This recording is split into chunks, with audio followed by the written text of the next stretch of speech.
Doa itu penting atau tidak penting? Doa penting atau tidak penting? Doa gampang atau susah? Kenapa suara mulai turun sedikit? Ulang, doa penting atau tidak penting? Doa gampang atau susah? Gampang. Kalau begitu, kalau doa penting, doa gampang. Pertanyaan ketiga, apakah saudara menikmati kehidupan doamu? Itu tidak usah jawab, itu tidak usah jawab. Doa yang gampang dan penting itu, apakah saudara yang berdoa menikmati kehidupan doamu?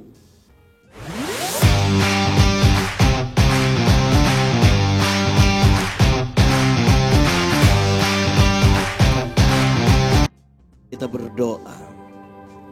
Ya Tuhan Allah, kami mohon kepadamu, kuatkanlah dan teguhkanlah iman kami, supaya waktu di mana kami belajar firman Tuhan, biarlah ini menjadi waktu paling baik bagi kami.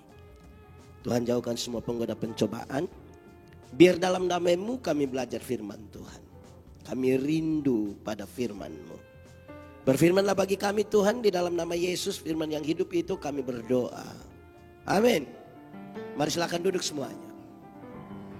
Saudara-saudara, tema kita di malam hari ini yang diberikan kepada saya adalah jangan salah berdoa. Sama-sama 1, 2, 3. Kasih tahu teman di sebelah 1, 2, 3. Oke. Saya ajak kita membaca satu bagian yang sangat familiar ini. Injil Matius pasal 6 ayat 5 sampai ayat yang ke-13. Injil Matius pasal 6 ayat 5 sampai ayat yang ke-13. Hal berdoa. Dan apabila kamu berdoa, janganlah berdoa seperti orang munafik. Mereka suka mengucapkan doanya dengan berdiri dalam rumah-rumah ibadat dan pada tikungan-tikungan jalan raya supaya mereka dilihat orang. Aku berkata kepadamu, sesungguhnya mereka sudah mendapat upahnya. Tetapi jika engkau berdoa, masuklah ke dalam kamarmu, tutuplah pintu dan berdoalah kepada Bapamu yang ada di tempat tersembunyi, maka Bapamu yang melihat yang tersembunyi akan membalasnya kepadamu. Lagi pula, dalam doamu itu janganlah kamu bertele-tele, seperti kebiasaan orang yang tidak mengenal Allah. Mereka menyangka bahwa karena banyaknya kata-kata, doanya akan dikabulkan. Jadi, janganlah kamu seperti mereka, karena Bapamu mengetahui apa yang kamu perlukan sebelum kamu minta kepadanya. Karena itu berdoalah demikian sama-sama. Bapa kami yang di sorga, dikuduskanlah nama-Mu, datanglah kerajaan-Mu, jadilah kehendak-Mu di bumi seperti di sorga. Berikanlah kami pada hari ini makanan kami yang secukupnya, dan ampunilah kami akan kesalahan kami, seperti kami juga mengampuni orang yang bersalah kepada kami.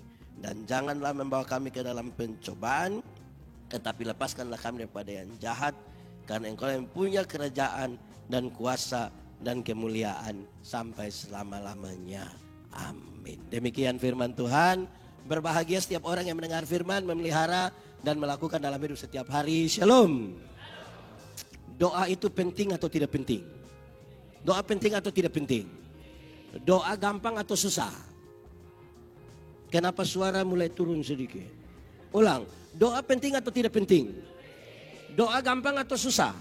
Gampang. Kalau begitu, kalau doa penting, doa gampang. Pertanyaan ketiga, apakah saudara menikmati kehidupan doamu? Itu tidak usah jawab, itu tidak usah jawab. Doa yang gampang dan penting itu, apakah saudara yang berdoa menikmati kehidupan doamu? Saya mau bilang kepada saudara bahwa banyak orang menjadikan doa itu beban. Dia berdoa tiap hari tapi doa beban. Anak-anak muda itu kalau bilang kakak doa, dia datang doa cepat-cepat pun tanya dia pun teman, tadi saya doa baik atau tidak? Ada orang yang di Palangkaraya ini dia paling cerewet. Tapi kalau kita bilang sebentar doa makna, kau sembarang saja. Doa penting, doa gampang, tapi tidak semua orang menikmati kehidupan doanya. Ada yang tetapkan jam 5 pagi itu jam berdoa, bagus. Tapi dia nonton sepak bola sampai 3:30. Terus bangun 4:30, yang penting doa. Nah, sekarang dalam tema yang menarik ini, jangan salah berdoa. Saya ingin masuk perlahan-lahan dalam teks ini supaya kita lihat betapa memang doa itu harus yang benar, jangan yang salah. Tuhan Yesus tahu bahwa beberapa orang menjadikan doa itu beban, maka sebelum masuk kepada doa, Tuhan mengatur dulu persiapan doa. Sama-sama 1, 2, 3. Kasih tahu teman di sebelah 3, 2, 1.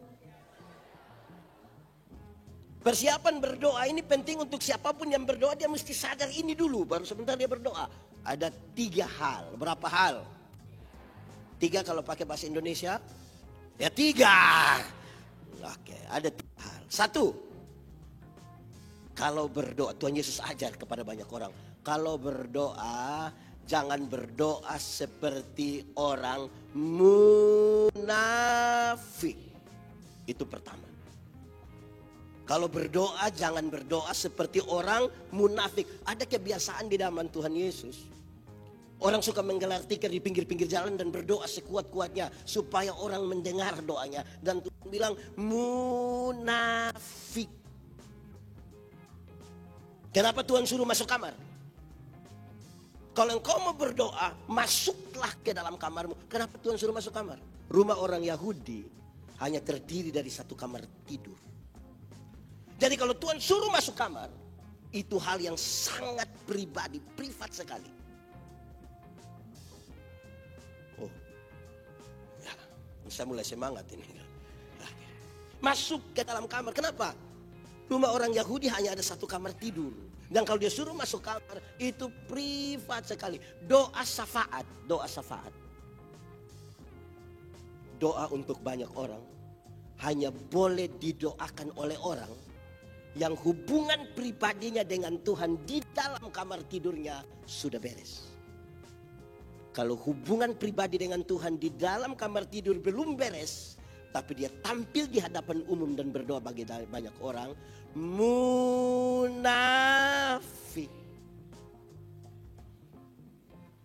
Supaya kalau yang tidak biasa doa makan, jangan tagal kita semua begini, dia ikut begini. Terus dia buka mata, kami masih tutup mata, dia tutup ulang baru dilihat.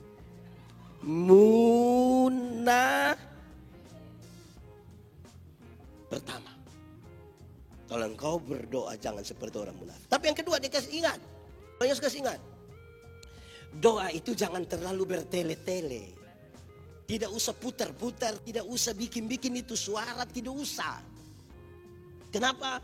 Karena relasi lebih penting dari kata-kata. Sama-sama 1, 2, 3. Relasi lebih penting dari kata-kata. Kasih tahu teman di sebelah 1, 2, 3. Lebih penting dari kata-kata. Kenapa banyak orang takut berdoa? Takut jadi penatua diaken? Karena dia takut berdoa. Kenapa dia takut berdoa? Karena yang dia pikirkan kata-kata. Dia pusing memikirkan kata-kata, bukan pusing memikirkan relasi. Saya dengan Pak Marco, kami dua relasi baik, kami dua saling kenal. Saya jalan kaki, Pak Marco naik motor, ketemu saya di jalan tanpa saya minta Pak Marco berhenti. Tanpa saya minta. Pendeta, yo mau kemana? Naik, karena kami punya relasi. Tapi kalau kami dua tidak ada relasi, kami dua tidak saling kenal. Saya jalan kaki, Pak Pendeta naik motor, ketemu saya di jalan, beliau berhenti. Tapi dia tanya, ojek Pak?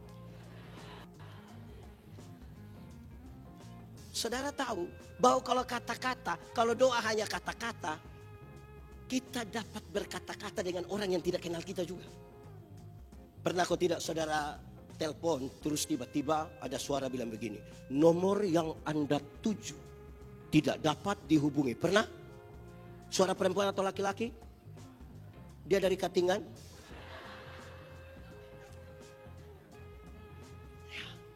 Saudara mau masuk ke bandara, saudara pergi ke mall, kan kita bawa mobil. Pas sampai begini kan ada itu yang palang begitu. Pas kita sampai, itu perempuan tidak tahu dia dari mana, dia bilang, tempelkan kartu Anda. Kita tempel, uang sudah keluar. Terima kasih. Jadi doa itu relasi, bukan kata-kata. Nah, saya mau tanya kita, menurut saudara, saya kenal istri saya atau tidak? Kami dua ada relasi atau tidak? Nah, karena kami dua saling kenal, kami dua punya relasi. Kalau saya ingin meminta sesuatu darinya, cara mintanya ringan. Mah, Bikin teh dulu saya. Di gelas kecil saja, jangan banyak gula. Papa takut sakit gula yang tua begini. Kan cara mintanya begitu. Tidak mungkin mau minta teh di istri, saya bilang, Mama, buatlah segelas teh. Jangan terlalu banyak gula ya. Papa takut sakit gula. Itu pas selesai istri tanya, Papa sehat? Yang dimaksud dengan sungguh-sungguh dalam Alkitab bukan sungguh-sungguh berteriak. Bukan sungguh-sungguh menangis. Banyak orang sudah sungguh-sungguh berteriak, sungguh-sungguh menangis, tapi tidak sungguh-sungguh melepaskan beban. Kekuatan doa itu pada kesungguhan melepaskan beban. Tuhan, ada beban, Tuhan atur, jadilah menurut kehendak-Mu. Saya tidak mau tahu. Ini kita pusing, Tuhan, Yesus. Separuh tambah, amin Tuhan. Oh, tidak usah. Relasi lebih kuat dari kata-kata. Saya kira tema ini bagus. Siapa yang pilih tema mantap ini. Jangan salah berdoa. Ketiga. Pertama tadi apa? Oh. Pertama tadi apa? Jangan munafik. Yang kedua, jangan bertele-tele karena relasi lebih kuat dari kata-kata. Yang ketiga, Tuhan Yesus ajar, kalau engkau mau berdoa, taruhlah dahulu dalam pikiran dan perasaanmu. Taruh baik-baik dalam pikiran dan perasaanmu bahwa Tuhan tahu. Sama-sama 1, 2, 3. Kasih tahu teman di sebelah. 1, 2, 3. Tuhan tahu kok tidak? Saya mau tanya, Tuhan tahu kok tidak? Lalu kenapa saudara berdoa seperti Tuhan tidak tahu? Banyak orang ini berdoa seperti Tuhan tidak tahu. Bahkan banyak orang doa, dia kira doa seperti bendera star. Amin, Tuhan mulai bekerja. Tuhan bahkan bekerja sebelum kita berdoa. Makanya doa adalah sebuah keputusan untuk masuk pada rel yang Tuhan sudah kerjakan jauh-jauh hari sebelum kita. Makanya kadang-kadang pas yang kita mau, kadang-kadang tidak pas. Kadang-kadang lain. Begitu. Ada 2 orang berdoa, satu penjual payung, satu penjual es. Yang penjual payung berdoa sungguh-sungguh supaya hujan terus. Yang penjual es doa sungguh-sungguh supaya panas terus. Menurut saudara siapa menang? Ini dua-dua sungguh-sungguh ini. Ada pertandingan doa dalam rangka ulang tahun GKI Sakatik, maka akan diadakan lomba doa. Begitu ada. Nah, begitu. Saya mau tanya saudara, Tuhan tahu ke tidak? Oke, Pak Pendeta, kalau Tuhan sudah tahu, lalu untuk apa kita berdoa? Kan Tuhan sudah tahu kan? Untuk apa kita berdoa? Oleh karena relasi tadi, orang tua, di sini ada orang tua, ada anak. Waktu itu anak masih kecil meminta sesuatu, saya pakai ilustrasi ini. Orang tua tahu, tapi orang tua bilang dia, nah bilang, mau apa bilang? Oleh karena relasi tadi, bilang. Setelah 3 hal ini, satu apa tadi? Satu apa? Jangan. Kedua, yang ketiga, Tuhan tahu. Tuhan tahu. Setelah 3 hal ini, baru sekarang Tuhan mengajar sistematika, bukan kalimat-kalimat. Sistematikanya seperti apa? Ini akan jadi pelajaran kita supaya kita cek-cek. Jangan sampai selama ini kita salah berdoa ini. Tuhan Yesus ajar sistematika yang menarik ini. 4 kalimat pertama kita ucapkan sama-sama. 1, 2, 3. Bapa kami yang di sorga, dikuduskanlah namamu, datanglah kerajaanmu, jadilah kehendakmu. Di mana? Seperti di 4 kalimat pertama itu adalah sebuah kredo. Sama-sama 1, 2, 3. Kredo itu apa? Pengakuan iman. Sama-sama 1, 2, 3. Kasih tahu teman di sebelah. 3, 2, 1. Doa dimulai dari pengakuan iman. Doa dimulai dari pengakuan iman. Sama-sama 1, 2, 3. Kasih tahu kawan di sebelah. 3, 2, 1. Pengakuan iman seperti apa yang sekarang mau disampaikan? Saya percaya Tuhan menjadikan langit dan bumi. Saya percaya Tuhan menghadirkan saya secara ajaib di dunia. Saya percaya saya berdosa tapi Tuhan menebus saya. Saya percaya bahwa pikiran Tuhan, rencana Tuhan lebih baik daripada apa yang saya pikirkan. Berdasarkan pengakuan iman itu, sekarang saya berdoa. Kalau saudara tidak punya pengakuan iman itu, tidak usah berdoa. Tidak usah. Karena doa dimulai dari sebuah pengakuan iman. Jadi doa bukan spekulasi. Banyak orang itu berdoa spekulatif sekali. Coba-coba kita berdoa, siapa tahu kalau lama-lama dia berdoa minta nomor togel nanti. Doa itu sebuah kepastian. Dimulai dari pengakuan iman. Kalimat-kalimat pengakuan iman ini menarik sekali. Bapa kami yang di sorga, sama-sama 1, 2, 3. Dulu orang-orang Israel sekalipun tahu bahwa ada Tuhan. Bangsa-bangsa di dunia tahu bahwa ada sebuah kekuatan yang besar. Semua tahu. Tapi dia di mana? Tidak ada orang tahu. Dia yang mana? Tidak ada orang tahu. Terlalu jauh. Dari yang terlalu jauh itu, satu waktu ketemulah Tuhan dengan Musa. Waktu ketemu dengan Musa, untuk kepentingan pembebasan Israel. Musa bilang begini, Tuhan, nanti kalau saya pergi sana orang tanya siapa suruh saya. Tuhan bilang pergi kasih tahu orang bilang, aku adalah aku, mengutus aku kepadamu. Jadi pendeta yang datang tanya, siapa yang utus kau? Aku adalah aku. Saudara tahu itu? Aku adalah aku. Dari aku adalah aku dia bikin dekat sedikit. Dia yang tadi tidak tersentuh mulai dapat sedikit pencerahan di aku adalah aku, dia tambah sedikit. YHWH, Yahweh. Tapi tidak boleh disebutkan sembarang. Dari Yahweh itu dia kasih dekat sedikit. Imanu. Tapi orang tanya Immanuel yang mana ini? Dia jelaskan. Pemerintahan ada di bahunya. Orang-orang menyebut dia apa? Penasehat ajaib, Bapa yang kekal, Raja damai. Oh, Injil Matius masih menyebutkannya dengan Immanuel. Yohanes menyebutkan dia. Dan nama itu adalah Yesus. Ini sebuah kritik sekaligus yang menarik. Kenapa? Orang Yahudi berdoa kepada Allah yang jauh itu. Dan sekarang Yesus menarasikan satu kalimat. Oleh karena relasi itu dia bilang, panggil dia Bapa. Relasi memungkinkan kita memanggil dia Bapa. Dan dia sungguh-sungguh memang Bapa. Karena dia Bapa, jangan takut datang kepadanya. Dia Bapa. Kalimat kedua, dikuduskanlah namamu. Sama-sama. Saya mau tanya dulu. Tuhan itu kudus atau tidak kudus? Karena dia kudus, maka yang kudus tidak dapat bersatu dengan yang tidak kudus. Maka siapa yang mau datang kepadanya mesti datang dalam kekudusan. Banyak orang pintar berdoa, menjaga kekudusan belum tentu. Kalimatnya mengerikan, mantap. Apalagi kalau hebat. Ya Yahweh, ya Yahweh. Tidak usah. Jaga kekudusan.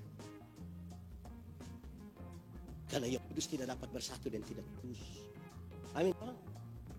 Sekarang, saudara, Tuhan yang luar biasa itu, oleh karena kekudusan itu menyatu dengan kita. Kita menyatu dengan dia. Sekarang kita mengerti, oh betul. Masuklah di dalam kamarmu. Saudara, mari kita jujur. Ada hal yang kita tidak kasih tahu di orang lain. Ada satu hal saya potong begini, yang kita ada sembunyikan dan orang lain tidak tahu. Betul tidak? Istri sekalipun, suami sekalipun, ada sesuatu yang kita simpan. Betul? Hati-hati istri dengar. Nah, masuk di kamar supaya kasih tahu. Jaga kekudusan. Banyak orang berdoa tapi tidak jaga kekudusan. Tapi dia mau berdoa sampai menemukan apa yang dia mau, bukan apa yang Tuhan mau. Nah, kita pusing lagi. Akhirnya dia keliling. Tahu satu orang bisa doa di mana dia keliling. Ini Indonesia dia keliling semua. Terus dia bilang, saya suka keliling, doa, sampai berhenti kan. Karena kita lagi berdoa mencari apa yang kita mau, bukan mencari apa yang Tuhan mau. Kalimat ketiga dan keempat, datanglah kerajaanmu, jadilah kehendakmu di mana? Seperti di mana? Saya pernah tanya saudara, surga lebih baik atau dunia lebih baik? Surga atau dunia? Yakin surga lebih baik? Amin? Mantap? Yes. Kalau begitu siapa mau pergi sekarang? Ada yang mau pergi sekarang? Oh, saya lihat saudara mulai pusing ini. Kerajaan surga itu, di surga itu bagus. Dunia yang kurang bagus. Di kredo ini bilang begini, Tuhan, kehendakmu di surga yang sudah bagus itu, jadilah di rumah saya. Jadilah di tempat saya kerja. Jadilah di gereja tempat saya bergereja. Kerajaan berkaitan dengan pemerintahan. Pemerintahan Allah itu ada kasih kok tidak? Kalau Allah memerintah di ini rumah, ada kasih kok tidak? Ada sukacita? Ada damai sejahtera? Ada kepedulian? Sebuah suasana Tuhan dalam kekudusan ini, yang saya memanggil engkau Bapa, saya datang dalam kekudusan, saya rindu supaya pemerintahanmu terjadi di sini. Di mana saya tinggal. Itu kredonya begitu dulu. Setelah pengakuan iman itu, baru Tuhan Yesus ajar untuk orang meminta. Ajar untuk orang. Tapi permintaan ini menarik. Mari kita mulai. Permintaan yang pertama. Kalimat selanjutnya kita ucapkan sama-sama. 1, 2, 3. Berikanlah kepada kami, pada hari ini, makan kami yang, ya saudara lihat. Permintaan yang paling pertama, permintaan untuk hari ini. Bukan untuk kemarin, bukan untuk, tapi untuk hari. Ada banyak orang hidup di hari ini, tapi dia pusing dengan masa depan. Yang kita belum tahu dia nanti sampai masa depan kok tidak. Pendeta, nanti kalau saya sudah tidak ada, engkau masih ada. Tidak usah pusing dulu yang nanti engkau tidak ada, yang masih ada. Permintaan untuk hari. Ada banyak orang sibuk dengan masa lalu. Ada pengalaman buruk di masa lalu. Dia berusaha begitu rupa, sibuk dengan masa lalunya, berusaha menutup-nutupi. Tidak, hiduplah untuk hari ini, kan ini permintaan pertama. Permintaan ini menarik. Berikanlah kepada kami makanan. Untuk, saya mau tanya, makanan itu penting kok tidak? Yakin? Betul-betul penting? Ya, kalau begitu, kenapa banyak ibu-ibu tidak makan malam? Kalau makanan itu memang penting. Tidak pentinglah itu makanan. Apa pesan yang sedikit terselubung di situ? Mintalah kebutuhan. Jangan minta keinginan. Banyak kali kita berdoa kepada Tuhan ini minta keinginan. Padahal Tuhan yang paling tahu kebutuhan. Ada satu waktu tentang menjawab doa, Tuhan mengajar begini. Tuhan Yesus ajar begini. Bapa mana yang kalau anaknya minta roti, dia kasih batu. Batu itu bentuk seperti roti, tapi dia bukan roti. Ada yang pernah gigit batu? Kadang-kadang kita minta itu batu. Ada banyak orang pikir Tuhan tidak menjawab. Tuhan menjawab, tapi dia ganti batu itu dengan karena roti kebutuhan. Bapak mana di dunia yang kalau anak minta minta ikan dia kasih ular? Tafsiran aslinya bilang minta ini ikan dia kasih belut haram. Bapak mana dia bilang? Apakah Tuhan tidak menjawab? Jawab, dia ganti yang disebut haram itu kepada sesuatu yang benar. Bapak mana yang kalau anak minta telur, dia kasih kalajengking. Di Palestina itu ada kalajengking yang besar-besar seperti telur itu. Satu kali saya mati. Jangan sampai ini permintaan mematikan. Tuhan ganti menjadi telur. Kebutuhan. Berikanlah kepada kami makanan. Oke. kebutuhan untuk hari ini, permintaan pertama. Tapi selanjutnya begini, Tuhan berikanlah kami pada hari ini. Kalau doa yang begini ini, dimulai pada awal hari, atau pertengahan hari, atau pada akhir hari. Awal, tengah, atau akhir? Memang awal. Sebab kalau doa begini dimulai pada pertengahan, nah dari awal sampai tengah dia makan apa? Makanya permintaan ini harus pada awal. Nah, kalau begitu permintaan seperti begini dimulai pada awal hari, pertanyaannya, awal hari dimulai jam? Awal hari dimulai jam 5 atau 6? 1 atau 2? Atau tergantung bangun tidur jam berapa? Awal hari dimulai jam? Nah, ini kita pusing ini. Nah, baik. Saudara-saudara, cara menghitung hari orang-orang Palestina beda dengan kita. Orang-orang Palestina menghitung hari dimulai dari matahari terbenam. Dimulai dari matahari terbenam. Jadilah petang, jadilah pagi, itulah hari pertama. Jadi kalau kita mau bikin singkat ini kalimat dia bilang begini, Tuhan kasih saya makan karena habis ini saya mau tidur. Kasih saya makanan, habis ini saya mau tidur. Saudara, ini kalimat menarik untuk orang memahami dalam doanya bahwa berkat itu Tuhan yang kasih. Saya pakai 2 contoh.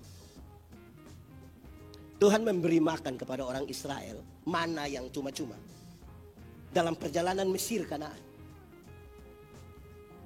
Tuhan memberikan kepada mereka pada waktu mereka tidur. Bangun pagi, pungut. Kedua, coba buka Mazmur 127. Ayat 2, cepat. Sudah. Baca sama-sama, 1, 2, 3. Belum.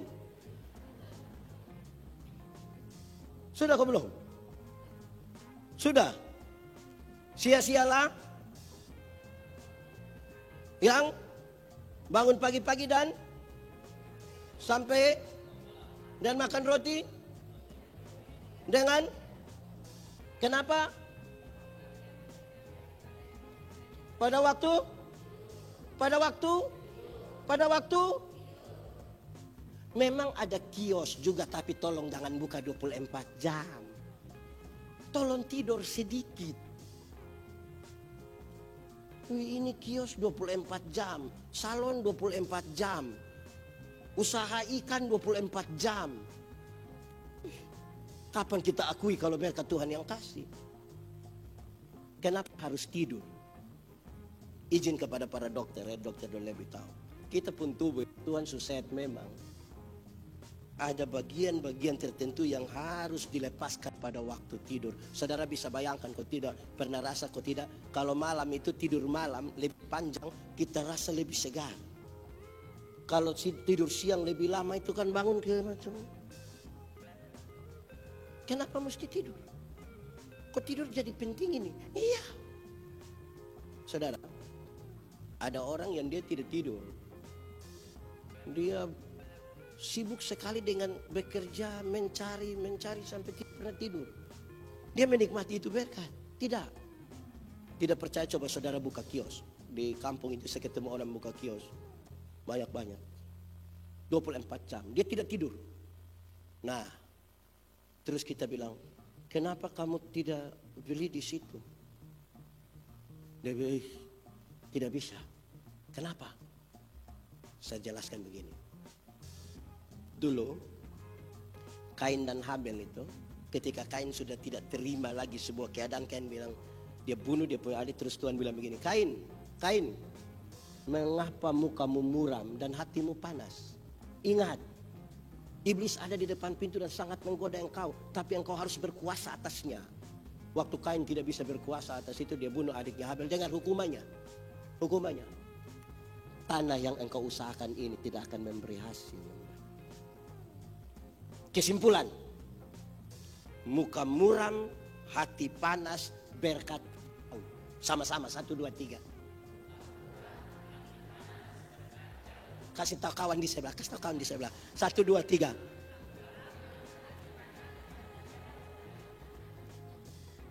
Dan salah satu penyebab muka muram adalah tidak tidur malam. Coba buka kios. Terus orang datang tanya, Ibu ada Indomie? Tidak ada. Orang tidak beli. Kenapa kamu tidak beli situ? Itu ibu punya muka, Bu. Muka murah. Tunjuk 1, 2, 3. Muka murah. Berkat. Jadi saudara yang merasa tidak diberkati ini jangan sampai muka, hati, berkat. Makanya tolong tidur. Tuhan sudah atur ini. Berkat itu saudara percaya Tuhan sudah atur kok tidak? Percaya, amin. Yuk. Kalau Tuhan sudah atur mama hari ini kita dapat 500.000. Biar kita mau usaha ke mana tetap 500. Berani lebih dikit pasti jalan salah.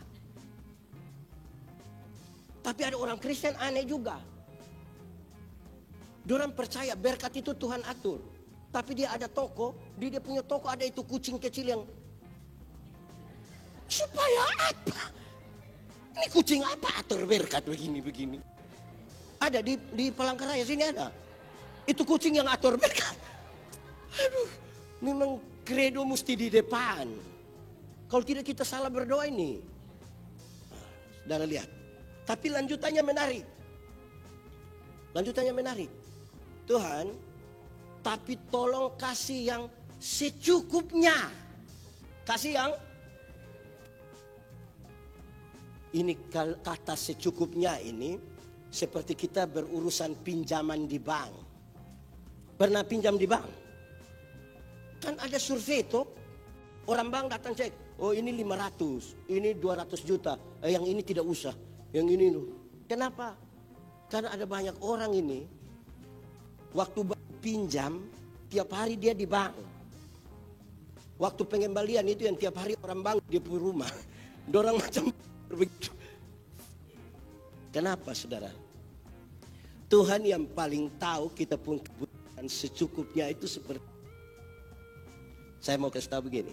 Tradisi doa makan. Kita punya tradisi doa makan yang tidak tahu siapa yang ajar. Tapi orang Kristen ini kalau doa mana itu ada 3 kalimat yang sepertinya kalimat inti. Dia mau putar bagaimana ada 1 kalimat bilang Tuhan terima kasih untuk berkat ini. Betul? Kalimat kedua bilang begini, Tuhan berkatilah mereka yang telah menyiapkannya bagi kami. Betul? Nah, ketiga ini dia soal. Tuhan berkatilah orang-orang yang susah makan itu. Betul? Ini masalah ini. Dia soal di mana pendeta berdoa untuk orang susah makan, dia salah di mana? Dengar, supaya jangan pikir ini penyesatan. Kita berhadapan dengan makanan satu meja ini, satu meja besar ini. Terus kita berdoa, Tuhan tolong urus orang susah, karena saya mau makan kasih habis yang ini semua. Nah itu dia soal itu. Mestinya setiap kali tambah nasi itu doa baru. Di piring pertama berdoa, Tuhan terima kasih. Masuk piring kedua, lihat lama-lama itu nasi berbilang, Tuhan sebenarnya ini orang susah punya, tapi saya ambil untuk saya makan. Ini tambah sudah 3 kali pulang masih bungkus. Tapi berdoa minta Tuhan urus orang susah. Ini doa bagaimana? Ini secukupnya. Jangan gemuk sendiri. Karena di setiap berkat yang Tuhan kasih kita, itu ada orang lain punya. Kalau tidak jam 2, jam 3 sore orang ada istirahat, kita ada pakai jaket training lari keliling Palangkaraya. Tidak akan turun itu badan, tidak akan. Sampai kita memahami secukupnya. Ada orang berbagi, tapi tidak bagus. Tidak bagus. Kak, nanti singgah di rumah ambil daging di kulkas ya. Iya. Mau kasih itu daging ya. Semua rusak. Daripada rusak di rumah, bau di rumah, lebih baik bau di kakak rumah. kelihatan memberi. Kelihatan dermawan sekali toh. Supaya kalau kita berdoa kita bilang begini, Tuhan, dalam kerangka secukupnya kita berdoa, Tuhan tolong berkati itu orang susah itu, tapi pakai saya sebagai saluran berkat atas mereka. Amin. Itu maksudnya. Permintaan untuk hari ini mengakui berkat yang Tuhan kasih, tetapi menyadari kita sebagai saluran berkat. Amin. Satu. Permintaan kedua. Kita ucap sama-sama itu kalimat. 1, 2, 3. Ampunilah kami akan kesalahan kami, sama seperti kami mengampuni. Saudara lihat. Permintaan pertama adalah permintaan kebutuhan untuk. Tapi permintaan kedua Tuhan Yesus ajar, minta ampun untuk hari kemarin. Tuhan, ampuni saya karena saya sudah mau tidur. Ampuni saya karena saya sudah mau tidur. Tetapi dia dengan satu kalimat yang menarik. Ampuni saya sama seperti saya mengampuni Pak Marco. Jadi kalau Pak Yandi tidak ampuni Pak Marco, jangan minta pengampunan dari Tuhan. Ini menarik ini. Di mana dia pun menarik. Saudara, kita mulai sedikit-sedikit di sini. Pengampunan itu satu paket dengan pendamaian. Banyak orang mau mengampuni tapi tidak mau berdamai. Banyak mau berdamai tapi tidak mau mengampuni. Yang mau mengampuni tapi tidak mau berdamai itu dia bilang begini. Untuk marah saya tidak marah, untuk marah saya tidak marah. Mau marah buat apa? Dia mau datang silahkan, rumah terbuka. Tapi untuk saya pergi ke dia, maaf. Itu bukan pengampunan. Ada yang mau berdamai tapi tidak mau mengampuni. Itu terjadi anak-anak kecil. Anak kecil itu kalau main kelereng, mereka bertengkar, orang tua datang, hei, damai. Kita ini kan damai biasa jabat tangan toh. Cium. Apalagi kami orang NTT, cium hidung. Bukan begini. Cium. Besok-besok engkau bukan kelereng yang bantu, saudara yang bantu. Itu dia cium. Berdamai, tapi tidak mau mengampuni. Saudara-saudara, pengampunan itu bukan melupakan masalah. Makin sakit hati, makin tidak bisa melupakan toh. Pengampunan itu adalah pembebasan diri, membebaskan diri, menyambut ini orang punya kesalahan, menyambut dia sambil siap hati. Besok dia bikin kesalahan baru dan kita harus ampuni lagi. Ada orang tertentu dalam kitab kehidupan ini yang menjengkelkan kan? Ada kok tidak? Dia ada sekarang di sini.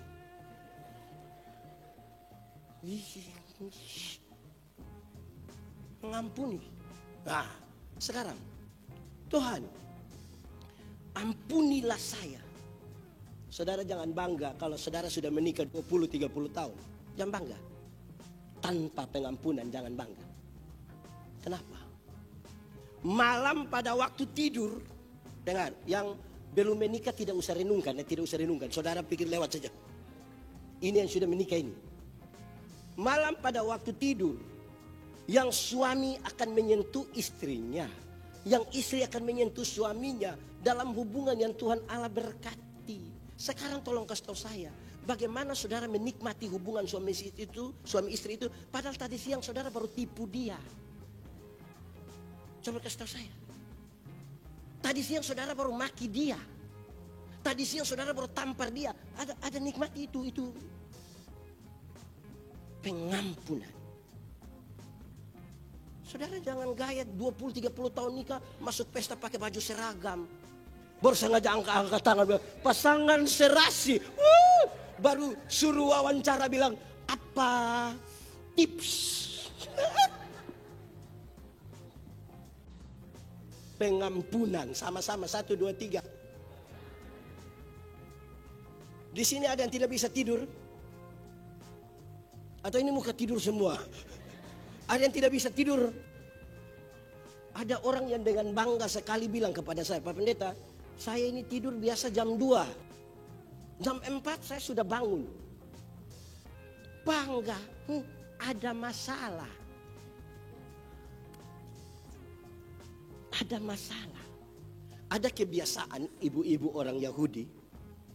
Mereka kalau mau kasih tidur anak, sambil pukul-pukul di sini dalam yang begini, ke dalam tanganmu kuserahkan nyawaku.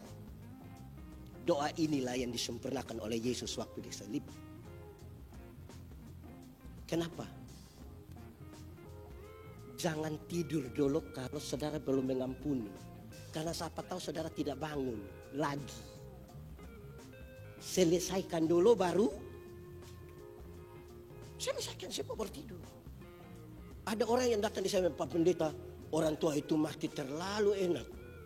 Tidur-tidur langsung tidur. Ya, enak apa? Kalau belum mengampuni. Selesaikan. Jangan tidur dulu sebelum mengampuni. Selesaikan dulu. Saudara, orang kalau ada masalah tidak bisa tidur. Saudara jangan percaya itu insomnia. Izin para dokter ya. Saya tidak bermaksud untuk mengatakan bahwa ada masalah yang membuat saudara tidak bisa tidur.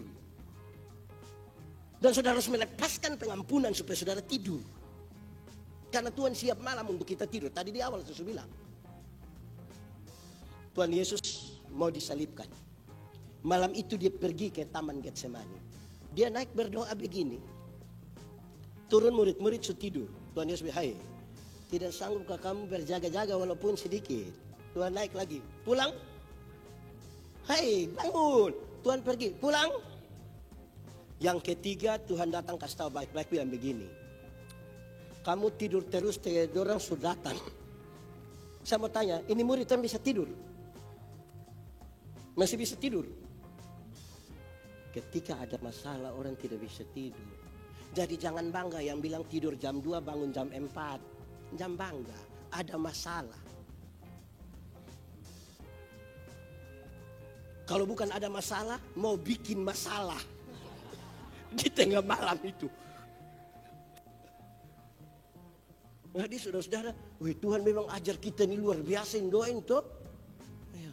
Saudara bayangkan ya, mulai dari bangun pagi sampai kita mau tidur malam, saya mau tanya kita. Siapa yang jamin bahwa kita punya hati tidak terluka dengan orang lain? Coba kasih tahu saya. Kita ini baca orang lain punya status saja tersinggung.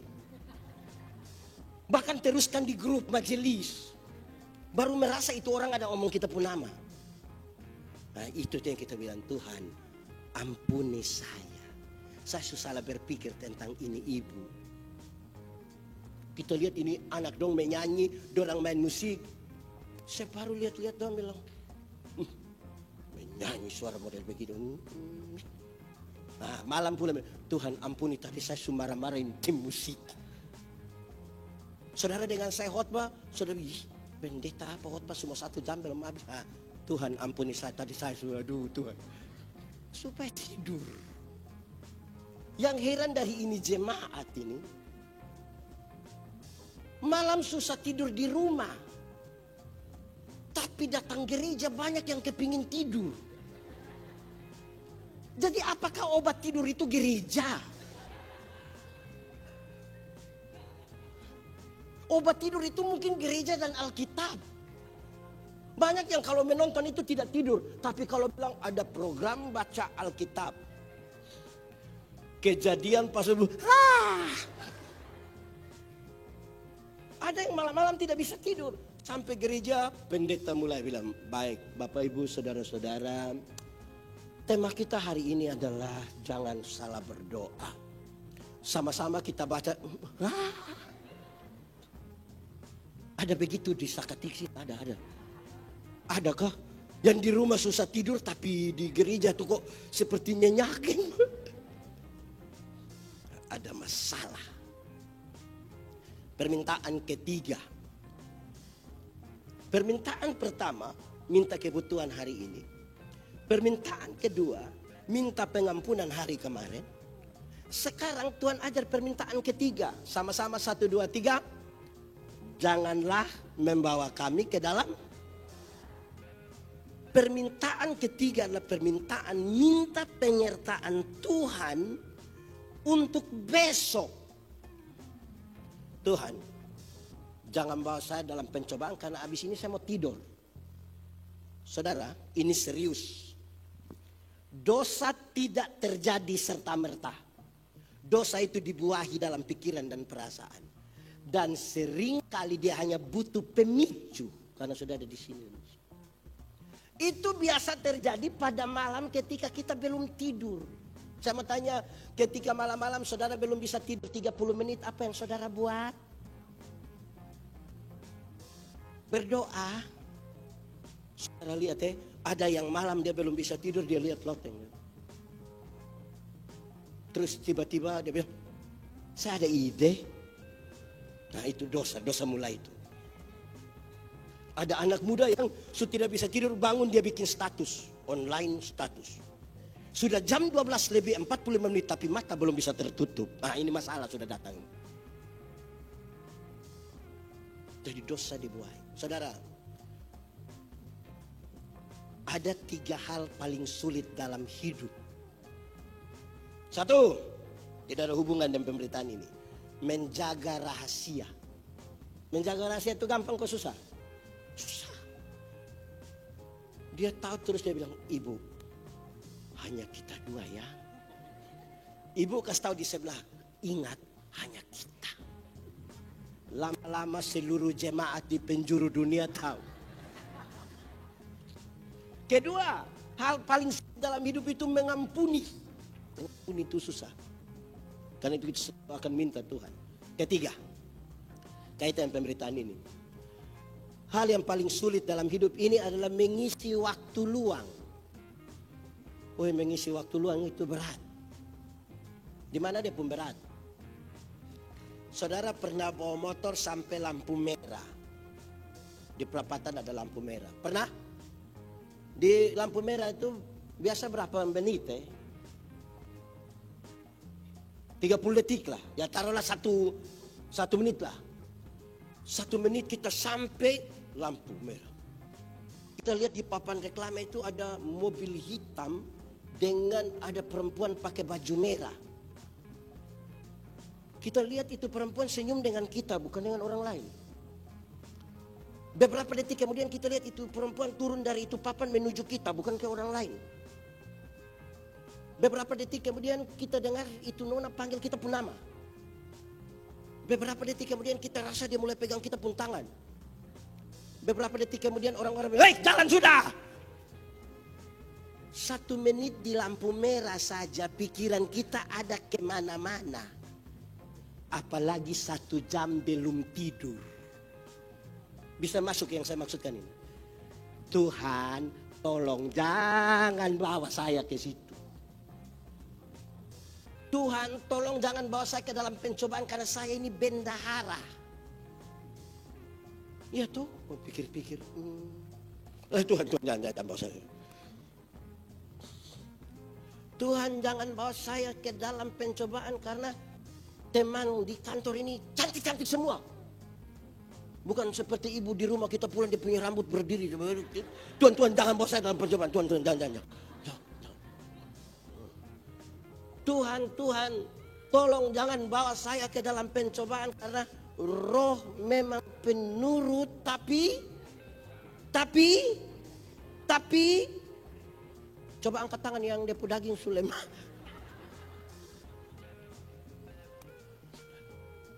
Situ. Jadi saudara lihat sekarang. Tuhan mau supaya kita punya pikiran bahkan di saat kita ada sibuk atau di saat paling kita tidak bisa isi ini waktu luang itulah. Sekarang kita minta Tuhan tolong pimpin. Setiga toh. Tuhan ajar bagian pertama itu pengakuan iman, permintaan kebutuhan hari ini, permintaan pengampunan dosa hari kemarin, permintaan penyertaan Tuhan ke besok. Kalimat yang terakhir kita ucapkan sama-sama 1, 2, 3. Karena engkau yang punya kerajaan dan kuasa dan kemuliaan selama-lamanya. 4 kalimat yang terakhir itu kalau kita lihat sepintas dia seperti kredo. Tetapi dia bukan kredo. Dia sebuah ungkapan. Tadi di kredo itu, terus kita mulai meminta 3 permintaan. Di akhir doa itu Tuhan Yesus menginginkan kita ingin mengatakan, Tuhan, Engkau yang saya percaya telah memberikan kepada saya berkat. Engkau sudah mengampuni saya percaya Engkau menyertai saya. Karena Engkau yang punya kuasa. Terima kasih. Kuasa itu tidak terbatas sampai selama-lamanya. Dan saudara lihat, ini yang Tuhan Yesus ajarkan. Doa dimulai dari kredo, permintaan kebutuhan hari ini, permintaan pengampunan hari kemarin, permintaan untuk penyertaan hari besok, ditutup dengan ungkapan syukur. Saya mau tanya, di mana tempat kita menangis? Coba lihat, di mana ada tempat kita menangis? Padahal ada masalah. Tapi kalau dengan jujur orang melihat ini, sekarang dia mengerti. Itu masalah tidak berbanding dengan 5 hal yang Tuhan. Orang tidak takut lagi berhadapan. Karena kita berhadapan dengan Tuhan. Semua sudah. Saya mau tanya, hari ini yang tidak ada makan coba angkat tangan. Ada dapat makan toh? Saudara berbahagia kok tidak kalau Tuhan mengampuni saudara? Berbahagia kok tidak kalau Tuhan menyertai kita ke besok? Berbahagia kok tidak kalau kita mengucap syukur? Cara terbaik menikmati hidup adalah bersyukur. Manusia ini selalu tidak puas toh. Selalu tidak puas.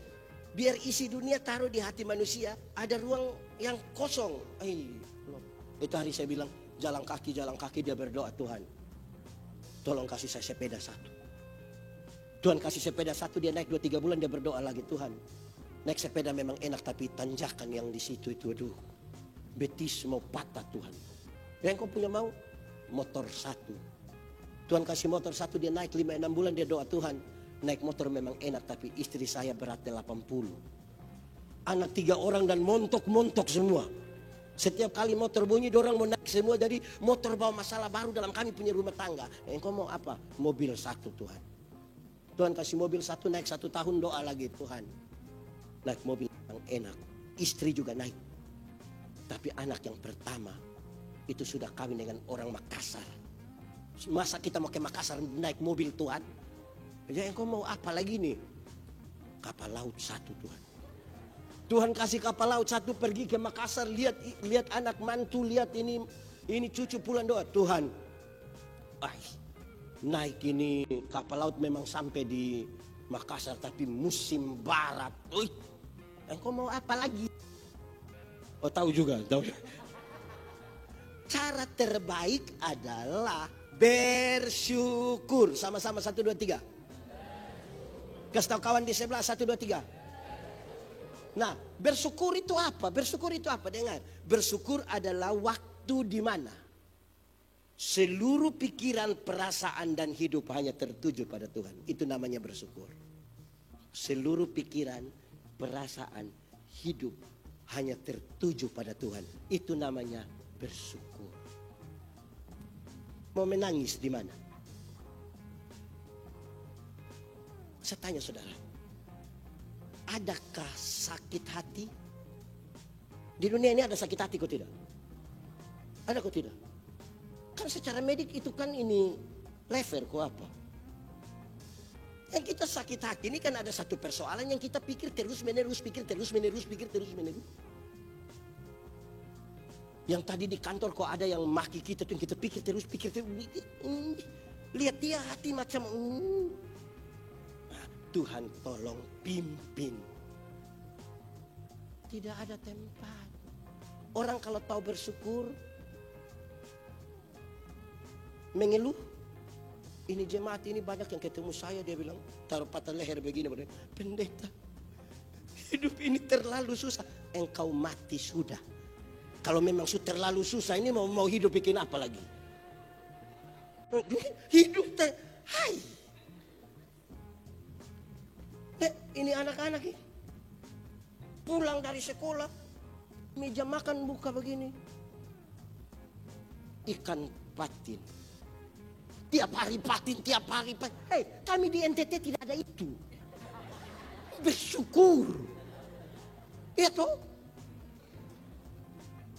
Kita punya istri mungkin tidak halus-halus, tipis-tipis lagi. Dia sudah tebal, sudah bersyukur. Ya toh? Kita mungkin dia punya cara baca lain. Bersyukur. Ya toh? Kita punya mama mantu itu cerewet sekali. Ini kita tidak tega bersyukurnya. Wah, Tuhan Yesus telah luar biasa toh. So ajar kita berdoa begitu. Apalagi yang kamu takutkan? Apalagi? Di situ baru kita bisa bilang, kalau Tuhan di pihak kita, lalu siapa?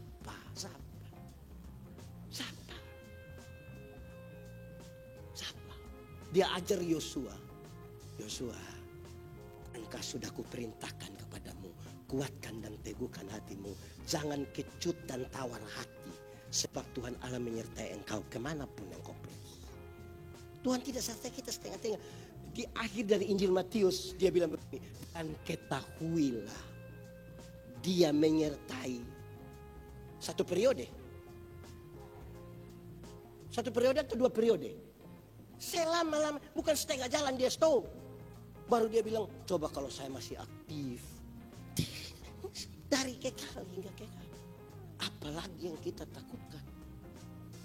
Jadi lansia tidak perlu lagi menyanyi itu. Siapa bilang lansia tidak ada guna.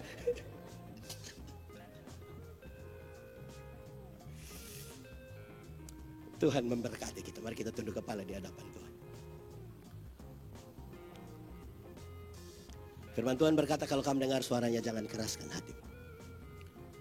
Mari kita berdoa. Terima kasih Tuhan, Engkau sangat baik. Mengajarkan kepada kami tentang sebuah relasi dengan Tuhan dalam doa kami. Untuk melihat apa yang Tuhan kerjakan dan rencanakan bagi kami. Kami rindu Firman-Mu bertumbuh dan berbuah dalam hidup kami. Kami rindu Firman-Mu jadi pelita bagi kaki kami dan terang bagi jalan kami. Di dalam nama Yesus kami berdoa.